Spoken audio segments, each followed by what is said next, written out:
ইয়া মই এতিয়া উপস্থিত আছোঁ আমাৰ ইয়াৰে পূব ধাৰাপুৰ অঞ্চলৰ বৰিপাৰা বুলি কেনে। এইটো এটা ঐতিহাসিক মানে স্থান হয়। ইয়াতে আমাৰ যিমানবিলাক যোদ্ধা আছিলে আমাৰ আহোম স্বৰ্গদেউসকলৰ বা কোচ ৰজা নৰায়ণৰ ফালৰ পৰা বা আমাৰ ইয়াতে যিখিনি আমাৰ লেণ্ডলৰ্ডছ আছিলে মানে ভূঞাসকল, আৰু ইয়াতে ধৰক বগাই ৰজাই হেল্প কৰিছিলে, ডিমৰীয়া ৰজাই হেল্প কৰিছিলে, খানাপাৰাৰ লোকেল কোচ ৰজাই হেল্প কৰিছিলে, আৰু লগতে আমাৰ যিখিনি ইয়াতে আছিলে উত্তৰ গুৱাহাটী বা গুৱাহাটী গোটেই ইয়াৰে পূব ধাৰাপুৰ অঞ্চলৰ যিমান মানে কৈৱৰ্ত মানুহ আছে আৰু তেখেতসকলৰ মানে এইটো পবিত্ৰ এটা স্থান হয় ইয়াতে।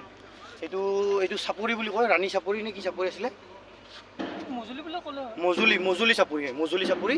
আৰু ইয়াতে আছে আমাৰ প্ৰভু জগন্নাথৰ মন্দিৰ।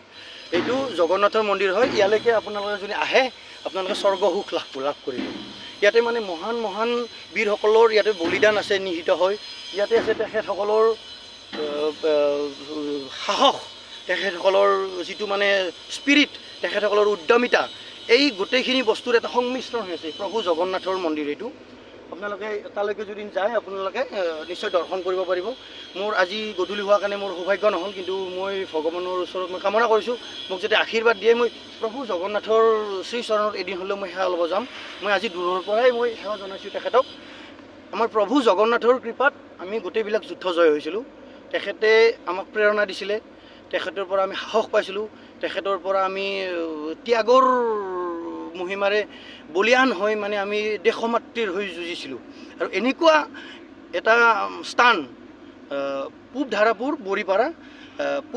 বৰিপাৰা ইয়াতে ভাইটিসকলে মোক জনাইছে। ভাইটিসকলকো এবাৰ উঠাই দিয়া, সিহঁতেও বেছি হাতে চায়। আৰু মানে তেখেতসকলে মোক কথাখিনি ক'লে। আৰু মই মানে ইয়াতে সৰুৰ পৰা মই ইয়াতে আহিছিলোঁ মানে বৰদেউতাৰ লগত, যেতিয়া LICৰ ইঞ্চুৰেঞ্চৰ কাম কৰিছিলে তেতিয়া মানে বৰদেউতাৰ পৰা জানিছিলোঁ বাপ্পা ইয়াতে এটা মানে ভাল মন্দিৰ আছে। আৰু সেনেকুৱাকৈ সেই বিষয়ত মানে সিমান এটা মানে জনাৰ ইচ্ছা নাছিলে, তেতিয়া সৰু আছিলোঁ।